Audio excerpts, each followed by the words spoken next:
अस्सलाम वालेकुम दोस्तों, मेरा नाम है अली, मेरे साथ हमेशा की तरह मौजूद है दाऊद और आप देख रहे हैं जिस वक्त हमारा शो किसको देखना था है। दूसरे आप लोग से बात करने जा रहे हैं। बात करेंगे जी आज आपके साथ कि नजम सेठी जिनका ये पीएसएल का बनाया हुआ ब्रांड है, वो आज आए थे और उन्होंने जो है वो आज आकर बात की है। स्पेशली उन्होंने जो है वो आईपीएल वर्सेस पीएसएल को लेकर जो है बात की है। उनका कहना है कि पाकिस्तान सुपर लीग जो है इसकी जो फिनाले की टीम है उसको जो है वो आईपीएल की जो फिनाले की टीम है उसके साथ जो एक मैच खेलना चाहिए।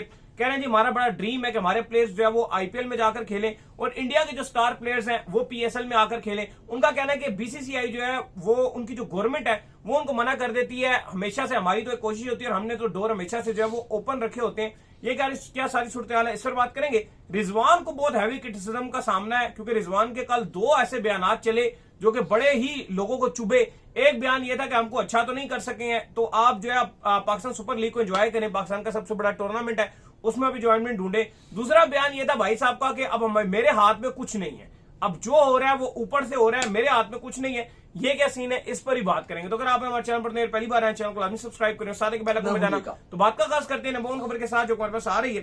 तो दाऊद साहब नजम सेठी जो आए हुए थे और उन्होंने जो है बड़ी बात की, स्पेशली पीएसएल को लेकर भी उन्होंने बात की कि ये अब आपका जो है ग्लोबली ब्रांड है, इसको आप जो है लेकर जाएं, आप इसको यूके में मैचेस करवाएं, इसको आप जो है अमेरिका में लेकर जाएं ताकि जो ग्लोबली ऑडियंस है उसको आप जो ट्रैक कर सके।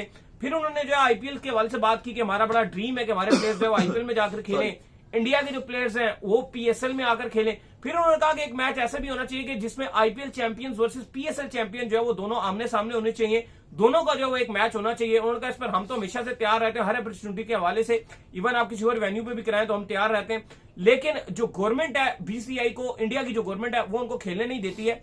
सवाल मेरा आपसे ये है कि इस वक्त जब आपकी लीग बहुत ही थक्कड़ हुई हुई है, इतनी ज्यादा आपकी लीग जो है वो नीचे पहुंची हुई है और इंडिया की जो लीग है वो आसमानों को छू रही है जिस तरह से उनकी टीम जीती है, ये खुद मैंने नहीं कहा, ये नजम सेठी ने भी ये खुद कहा है कि इस वक्त जो है पाकिस्तान में फैंस का इंटरेस्ट बहुत ज्यादा कम है क्योंकि पाकिस्तान लगातार जो है वो हार रहा है। तो आपको लगता है कि ऐसे मौके के ऊपर ये बयान देना कि यार आईपीएल वर्सेस पीएसएल की टीमों का मैच होना चाहिए किसी सूरत भी सूटेबल है क्योंकि उनकी तो अपनी एक ऑडियंस है, उन्होंने अपनी जो लीग है उसको एक ग्लोबली अट्रैक्ट किया हुआ है, उनकी लीग इस वक्त टॉप व्यूअरशिप पे, दुनिया में सबसे तगड़ी लीग जो है वो उनकी हो रही है। तो ऐसे मौके के ऊपर वो क्यों चाहेंगे कि वो अपनी व्यूअरशिप आपको दे? नहीं, पहली बात तो ये है कि ये सारी बातें जो है ये फैंटेसाइज बातें हैं, ये पॉसिबल नहीं है आप बोलो कि पीएसएल की चैंपियन और आईपीएल की चैंपियन खेल सके, क्योंकि देखो आपकी तो इंडिया के साथ बायलैटरल सीरीज भी नहीं होती, आप तो बायलैटरल मैचेस भी नहीं खेलते, तो ये तो नामुमकिन सी बात है। अगर तो आपके और इंडिया के ताल्लुकात बहुत अच्छे हो, आप खेल रहे हो, फिर तो आप शायद किसी दिन एक आध कोई एग्जीबिशन मैच करवा भी दो तो चलो समझ भी आए। लेकिन देखो अब दूसरी बात जो उन्होंने कही कि पीएसएल के जो आपके इंडियन प्लेयर्स हैं उनको पीएसएल में आना चाहिए और पाकिस्तानी प्लेयर्स को आईपीएल में जाना चाहिए। देखिए ये बात तो जो आप कहते हो कि पाकिस्तानी प्लेयर्स आईपीएल में खेले, देखिए ये तो मैंने भी बहुत सारे क्रिकेटर से बात की, आपने भी बात किया, हम दोनों ने जब बात की तो क्रिकेटर्स की ये तो ख्वाहिश नजर आती है, अंदर से ख्वाहिश है। ये तो जितने आपके करंट खिलाड़ी हैं और इवन जो पास्ट के खिलाड़ी हैं उनकी भी ख्वाहिश रही है कि आईपीएल खेलें, और इसमें कोई ढकी छुपी बात नहीं है कि दुनिया के हर क्रिकेटर की ख्वाहिश होती है कि वो आईपीएल खेले, क्योंकि पैसे मिलते हैं, सीधी बात है। अच्छा, इतने पैसे बन जाते हैं जितना बंदा सालों में नहीं बना सकता। अब देखो ये जो बात है ना कि पाकिस्तानी प्लेयर्स आईपीएल में, अगर कल को फ्यूचर में पाकिस्तान और भारत के ताल्लुकात बेहतर हो गए पॉलिटिकली तो पाकिस्तानी खिलाड़ी आईपीएल में जाके खेल लेंगे, वो उतना इशू नहीं बनेगा, वो हो जाएगा।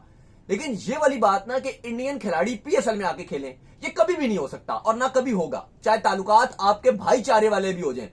आप और आपकी जो पाकिस्तान और इंडिया की जो गवर्नमेंट के ताल्लुकात हैं वो लंगोटी यार वाले भी ताल्लुकात हो जाए ना, फिर भी ये पॉसिबल नहीं है कि इंडियन खिलाड़ी पीएसएल में खेलें। और उसका सबसे बड़ा रीजन ये है कि जो बीसीसीआई है वो इसलिए प्लेयर्स को अपने रिलीज नहीं करता कि किसी की दुश्मनी है उसके साथ, बल्कि वो आईपीएल की ब्रांडिंग की वजह से वो चाहते हैं प्रीमियम ऑडियंस को वो बचा के रखते हैं कि ये हमारी बचाने के अलावा वो अपने ब्रांड को प्रोटेक्ट करके रखते हैं, क्योंकि अब इंग्लैंड से उनकी कोई लड़ाई नहीं है या ऑस्ट्रेलिया से उनकी कोई लड़ाई नहीं है, उनके बहुत से अच्छी दोस्ती है उनके साथ उनका, लेकिन वो फिर भी अलाउ नहीं करेंगे क्योंकि उनको ये लगता है, और उनको क्या लगता है, ये रियलिटी भी है कि अगर आपको इंडियन खिलाड़ी हर जगह मिल जाएंगे, हर लीग में मिलेंगे, तो फिर वो जो आईपीएल को 4 साल का कॉन्ट्रैक्ट 50,000 करोड़ का मिला वो इतने का नहीं मिलेगा, फिर आईपीएल को भी 10,000 12,000 करोड़ का 4 साल की डील मिलेगी, क्योंकि सबको पता है कि यार ये इंडियन खिलाड़ी तो ऑस्ट्रेलिया में भी मिल जाते हैं, ये तो बांग्लादेश की लीग में भी मिल जाते हैं, ये तो सीपीएल की पीएसएल या कोई भी लीग उसमें मिल जाते हैं, तो आपसे जितनी मर्जी दोस्ती भी हो जाए वो अपने प्लेयर्स कभी अलाउ नहीं करेंगे पीएसएल में। पहली बात तो ये होगी।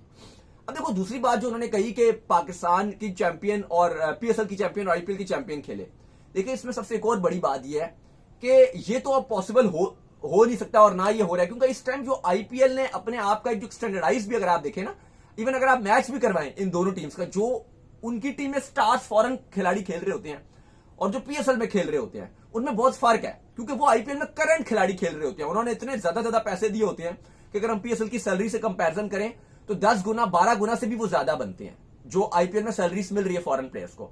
फिर अगर आप लोकल प्लेयर्स की बात करते हो तो फिलहाल जो अफसोस वाली बात है कि पिछले 3 साल से हम अपना लोकल टैलेंट पीएसएल में निकाल कर नहीं ला पा रहे। इवन तो अगर आप इंडिया की बात करते हो तो वो अपने यंगस्टर्स को प्रॉपर टैलेंट निकाल कर लाए। इस बार अगर आप इंडिया की जो T20 टीम की बात करते हो, जो साउथ अफ्रीका में भी जीत कर आई है, अभी बड़ा अच्छा कर रही है, वो सारे उनके आईपीएल के यंगस्टर्स थे। वो पिछले 3 साल से जो परफॉर्मेंस दिखा रहे थे, वो तिलक वर्मा, रिंकू सिंह, अभिषेक शर्मा, और फिलहाल अभी आईपीएल में इन 2-4 की प्लेयर की परफॉर्मेंस इतनी अच्छी नहीं चल रही, लेकिन ओवरऑल अगर आप देखोगे जो इनके टॉप परफॉर्मर थे आईपीएल के, वो सारे इंडियन टीम में, और वो परफॉर्मेंस दिखा रहे हैं और इंडिया को जितवा रहे हैं। इसकी दूसरी तरफ अगर आप देखो, जो हमारे यंगस्टर्स थे जो पीएसएल में हमारे परफॉर्मेंस दिखाई थी, उन्होंने कुछ थोड़ी बहुत दिखाई थी, वो जब आपको न्यूजीलैंड में हमने उनको चांसेस दिए तो वो बुरी तरह नाकाम रहे। तो हमें अपने टैलेंट को मजीद पॉलिश करने की जरूरत है, जो हकीकत बात है, क्योंकि इस तरह से जो हमारा सिनेरियो चल रहा है, हमारा टैलेंट उस तरह से आगे नजर नहीं आ रहा। दाऊद, दूसरी बात ये है ना यार, रिजवान के भी बड़े अजीब से बयान चल रहे हैं। देखो, आप जो है मैच हार गए, ठीक है, आपने जो है वो आप जो है वो ट्राई नेशन सीरीज में भी हारे, आप उसके बाद जो है चैंपियन ट्रॉफी में भी हारे, उसके बाद आप न्यूजीलैंड में भी हारे। अब रिजवान साहब कह रहे हैं कि मेरे हाथ में कुछ नहीं है, जो हो रहा है ऊपर से हो रहा है, जो मेरी जॉब है वो भी जो ऊपर से तय हो रही है। अब आप मुझे ये बात बताएं कि जब रिजवान साहब ऑस्ट्रेलिया को ऑस्ट्रेलिया में हराया, किसको प्रेज मिला? रिजवान। जब साउथ अफ्रीका को साउथ अफ्रीका में हराया, किसको प्रेज मिला? रिजवान। तो अब जब वो ट्राई नेशन सीरीज नहीं जीत पा रहा, चैंपियन ट्रॉफी नहीं जीत पा रहा, न्यूजीलैंड को न्यूजीलैंड में हरा रहा, किसको तनकीद मिलनी चाहिए? ऑब्वियसली कप्तान को। तो ये हमेशा से तरीकाकार रहा है। ये जो आपके खिलाड़ी हैं, ये मैनेजमेंट के ऊपर अटैक करते हैं, अपनी सोशल मीडिया की टीम्स के थ्रू, अपने चंद जर्नलिस्टों के थ्रू, हर किसी के। लेकिन अब मैंने देखा ज्यादातर लोग जो जर्नलिस्ट कभी इनके हक में बात किया करते थे, अब सारे अगेंस्ट बात कर रहे हैं। देखो, क्योंकि ये एक्सपोज हुए हुए। अब बात वही है, अब कल जो इंसिडेंट्स पेश आया खुदिल शाह का, हम भी यही बात कर रहे थे कि देखो पूरी जगह मैच हार गया पाकिस्तान, 3-0 से हार गया, वो इतनी बात नहीं हो रही थी, लेकिन वो लड़ाई हो गई। हर अखबार ने खबर छापी कि खुदिल शाह की वो जो तस्वीर थी, शर्ट ऊपर जा रही है, सिक्योरिटी गार्ड पकड़ रहे हैं। मतलब यार, आप देखो कि आप प्रोफेशनल खिलाड़ी हो, आप लास्ट 11 मैचेस में न्यूजीलैंड से 10 हारे हुए हो, मीडिया क्रिटिसाइज कर रहा है, फैंस दुखी हैं, हार्ट ब्रोकन है, पीएसएल में फैंस का इंटरेस्ट कम नजर आ रहा है, और आप ऐसे लड़ाई कर रहे हो। ठीक है, वो अफगानी फैन था, वो गाली गलोच थी, गलत किया।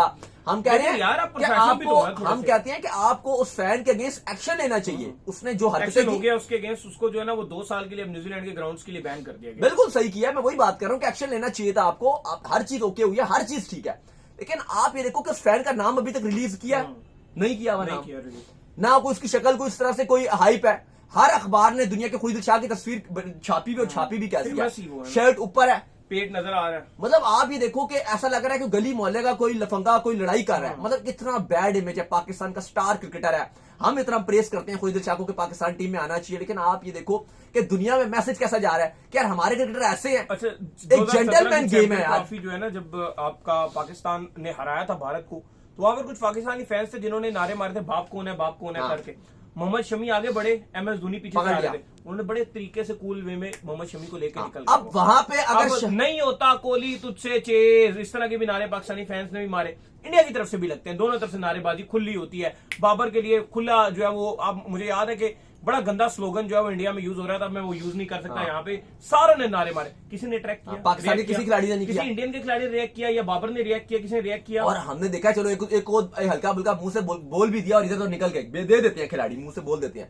लेकिन आप जिस तरह से वो झपक रहे हो ना, वो जो विजुअल्स आ रहे हैं, वो एक अच्छा मैसेज नहीं जा रहा। अब देखो बात वही है, अब रिजवान की भी अब आप बात कर रहे हो। अब आप देखो, सबसे पहले तो आपको मानना पड़ेगा कि रिजवान को सोचना पड़ेगा कि यार ये पाकिस्तान की टीम है।